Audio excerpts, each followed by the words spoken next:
11वीं कक्षा 11th standard. नमस्ते छात्रों, आज हम 11वीं कक्षा के लिए नया पाठ चलाने वाले हैं। पाठ का शीर्षक होता है पोस्ट मास्टर। आतर होते हैं रविंद्रनाथ टैगोर। लेखक परिचय। रविंद्रनाथ टैगोर का जन्म 7 मई 1861 को हुआ। माता का नाम श्रीमती शारदा देवी तथा पिता का नाम महर्षि देवेंद्रनाथ टैगोर था। रविंद्रनाथ टैगोर बहुमुखी प्रतिभा के धनी थे। चित्र, संगीत, काव्य, कथा, निबंध आदि विविध विधाओं के माध्यम से उन्होंने उसे अभिव्यक्ति दी है। भारतीय और विश्व जनमानस को प्रभावित किया है। भारतीय समाज में वे गुरुदेव संबोधन से समाधुत है। रविंद्रनाथ टैगोर की कहानियाँ का प्रकाशन 1891 में साधना पत्रिका के प्रकाशन के साथ प्रारंभ हुआ। अपनी कहानियों के कदम उन्होंने आमतौर पर ग्रामीण जीवन से उठाए हैं। उनकी कहानियाँ के नायक ग्रामीण जीवन से जुड़े जाने के बावजूद भी संकीर्ण मानसिकता वाले नहीं है। वे सामाजिक रूढ़ियों से संघर्ष करते दिखाई देते हैं। यही कारण है कि उनका छोटा मोटा अपराध भी पाठक के हृदय में उनके प्रति सहानुभूति की उत्पन्न करता है। छोटा गल्प, विचित्र कल्प, कल्पचारित्री, गल्प दशक, गल्प गुज्जा 5 भागों में बांटा गया है और कला सप्तक उनकी कहानी के संग्रह हैं। संसार की अनेक भाषाओं में उनकी कहानियों के अनुवाद हो चुके हैं। 1900 में टैगोर ने कहानी की रचना की। इसकी बहुत सी कहानियाँ बौद्ध गाथाओं में ली गई हैं। 1919 में उन्होंने लिपिका की रचना की। इसमें गद्य काव्य में छोटे छोटे 38 शब्द चित्र हैं जो अत्यंत विचारोत्तेजक और प्रभावशाली हैं। रविंद्र विश्वविख्यात कवि हैं जिनको 2 रचनाएं 2 देशों के राष्ट्रगान बनी। भारत का राष्ट्रगान जनगण मन और बांग्लादेश का राष्ट्रीय गान आपार सोनार बंगला गुरुदेव की रचनाएं हैं। इनकी कविता संग्रह गीतांजलि लोगों को इतनी पसंद आई कि अंग्रेज़ी, जर्मन, फ्रेंच, जापानी, रूसी आदि विश्व की सभी प्रमुख भाषाओं में इनका अनुवाद किया गया है। रविंद्रनाथ की कहानियाँ में काबुली वाला, मास्टर साहब और पोस्ट मास्टर आज भी लोकप्रिय कहानियाँ हैं। चलो अब हम एक कहानी के तरफ देखेंगे। पोस्ट मास्टर में अकेलापन, खुशी, कृतज्ञता, यादें और अपराध का विषय है। 7 अगस्त 1941 को रविंद्रनाथ टैगोर की पवित्र आत्मा ने शरीर को त्याग दिया। पहल काम शुरू करते ही पोस्टमास्टर को उलापुर गांव आना पड़ा। गांव बहुत साधारण था। पास ही एक नील कोठी थी। कोठी के स्वामी ने बड़ी कोशिश करके ये नया पोस्ट ऑफिस खुलवाया था। पोस्ट ऑफिस कलकत्ता के थे। पोस्टमास्टर कलकत्ता के थे। पानी से निकालकर सूखे में डाल देने से मछली की जो दशा होती है वही दशा इस बड़े गांव में आकर इन पोस्ट मास्टर की हुई। एक अंधेरी झोपड़ी में उनका ऑफिस था। पास ही काई से घिरा एक तालाब था जिसके चारों ओर जंगल था। काई का मतलब घास होता है। हरियाली करते हैं, एक प्रकार का घास होता है। कोठी में घुमश्ते वगैरह जितने भी कर्मचारी थे उन्हें अक्सर फुर्सत नहीं रहती थी ना वे शिष्टजनों से मिलने जुलने के योग्य भी थे। ख़ास तौर से कलकत्ता के बाबू ठीक तरह से मिलना जुलना नहीं जानते। नई जगह में पहुंचकर वे या तो उद्धत हो जाते हैं या अप्रदीप, इसलिए स्थानीय लोगों से उनका मेल जोल नहीं हो पाता। इधर काम भी ज़्यादा नहीं था। कभी कभी एकाध कविता लिखने की कोशिश करते, उनमें इस प्रकार के भाव व्यक्त कर दिन भर तरु पल्लवों का कंपन और आकाश के बादल देखते देखते जीवन बड़े सुख से कट जाते हैं। लेकिन अंतर्यामयी जानते ही यदि आलक फैला का कोई जिन आकर एक ही रात में तरु पल्लव समेत इन सारे पेड़ पौधों को काटकर पक्का रास्ता तैयार कर देता है। यहाँ पर अलिफ लैला के बारे में कहा गया है। और पख्तबंद अट्टालिकाओं द्वारा बादलों की दृष्टि से ओझल कर देते तो उस मृत प्राय भद्र वंशधर को नया जीवन मिल जाता। पोस्टमास्टर को बहुत कम तनख्वाह मिलती थी। अपने हाथों बनाकर खाना पड़ता और गांव की एक मातृ पितृहीन अनाथ बालिका उनका कामकाज कर देती थी। उनको थोड़ा बहुत खाना मिल जाता। लड़की का नाम था रतन, उम्र 12-13। उसके विवाह की कोई विशेष संभावना नहीं दिखाई देती थी। शाम को जब गांव की गौशाला से कुंडलाकार धुआं उठता, झाड़ियों में झिंगुर बोलते, दूर में गांव में पियक्कड़ बादलों का दल ढोल करताल बजाकर ऊंचे स्वर में गीत जेड़ जाते, तब अंदर बरामते में अकेले बैठे बैठे वृक्षों का कांपना देखकर कवि हृदय में भी हड़कंप होने लगता।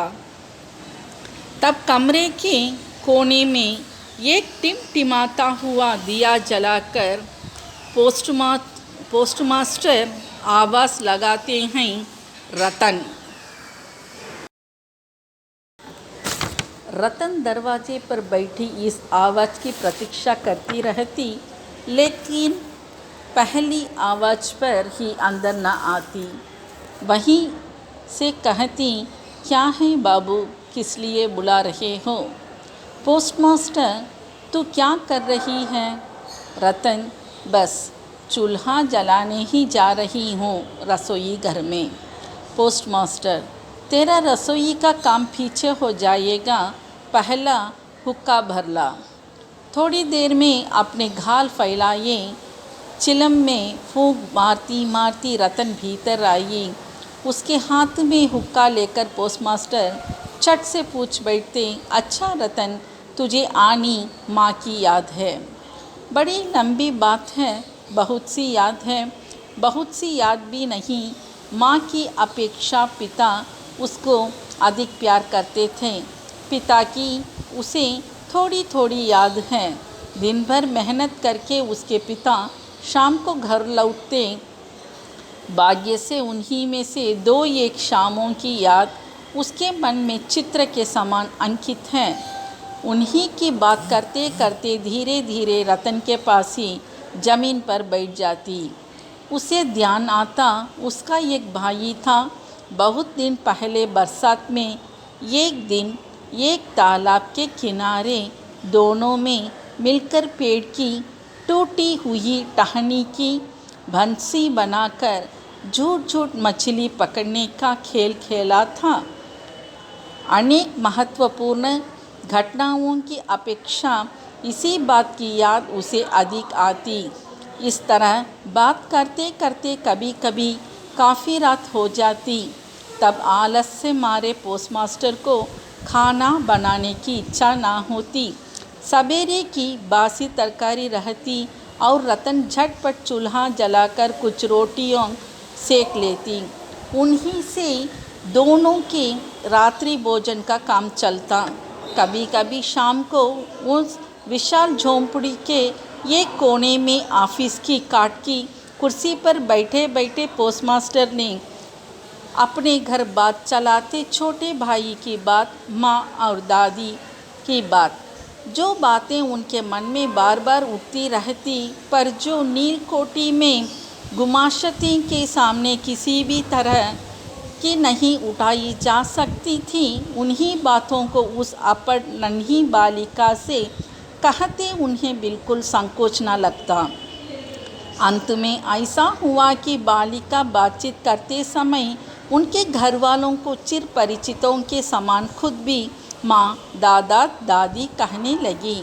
कहाँ तक कि अपने नन्हे से हृदय पटल पर उसने उनकी काल्पनिक मूर्ति पर विचित्र कर ली है। एक दिन बरसात की दोपहर में बादल छुट जाएं और हल्का सा ताप लिए सुकोमल हवा चल रही थी। धूप में नहाई घास के और पेड़ पौधों से एक प्रकार की गंध निकल रही थी। ऐसा लगता था मानो क्लांत धरती का ऊष्म निःश्वास अंगों को छू रहा था और न जाने कहाँ का एक घटी पक्षी दोपहर पर प्रकृति के दरबार में लगातार एक लय से अत्यंत करुण स्वर में अपनी नालिश दोहरा रही थी। उस दिन पोस्टमास्टर के हाथ खाली थे। वर्षों से धुले लहलहाते चिकने मृदुल तरु पल्लव और धूप में चमकते पराचित वर्षों के बचे खुचे स्तूप में आकार बादल सचमुच देखने लायक है। पोस्टमास्टर उन्हें देखते जाते और सोचते जाते कि काश इस समय यदि कोई आत्मीय अपने पास होता, हृदय के साथ एकांत संलग्न हो कोई स्नेह की प्रतिभा मानव मूर्ति। धीरे धीरे उन्हें ऐसे लगने लगा मानो वह पक्षी भी बार बार यही कह रहा हो और उस निर्जन में तरु छाया में डूबी दोपहर के पत्तों के स्वर का भी कुछ ऐसा ही मतलब हो। ना तो कोई विश्वास कर सकता, ना जान पड़ता, लेकिन उस छोटे से गांव के सामान्य वेतन भोगी उस सब पोस्टमास्टर के मन में छुट्टी के लंबे दिनों में गंभीर सुनसान दोपहर में इसी प्रकार के भाव उदय होते रहते। पोस्टमास्टर ने एक दीर्घ निःश्वास लिया और फिर आवाज़ लगाई, रतन। रतन उस समय अमरूद के पेड़ के नीचे पैर फैलाए कच्चा अमरूद खा रही थी। वह मालिक की आवाज़ सुनते ही तुरंत दौड़ी हुई आई और हाँफती हाँफती बोली, भैया जी बुला रहे थे। पोस्टमास्टर ने कहा, मैं तुझे थोड़ा थोड़ा करके पढ़ना सिखाऊंगा। और फिर दोपहर भर उसके साथ छोटा आ बड़ा आ करते रहें। इस तरह कुछ दिनों में संयुक्त अक्षर भी पार कर लिए।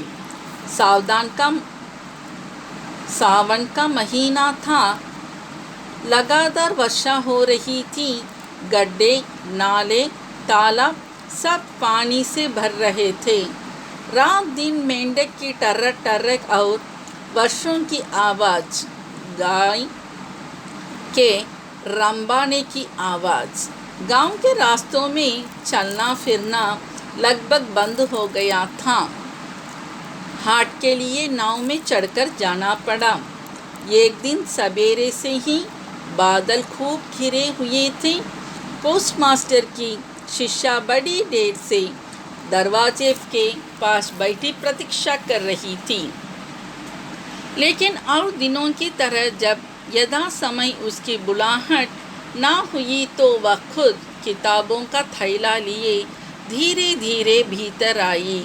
देखा पोस्टमास्टर अपनी खटिया पर लेटे हुए हैं। यह सोचकर कि वे आराम कर रहे हैं, वह चुपचाप फिर बाहर जाने लगी। तभी अचानक सुनाई पड़ा, रतन। झटपट लौटकर भीतर आकर उसने कहा, भैया जी सो रहे थे। पोस्टमास्टर के कातर स्वर में कहा, तबीयत ठीक नहीं मालूम होती, जरा मेरे माथे पर हाथ रखकर तो देखो। छात्रों, इससे यहीं से इस स्थान से कहानी समाप्त होती है। बाकी कहानी आफ्टरनून लिंक में हमें कंटिन्यू करेंगे। धन्यवाद।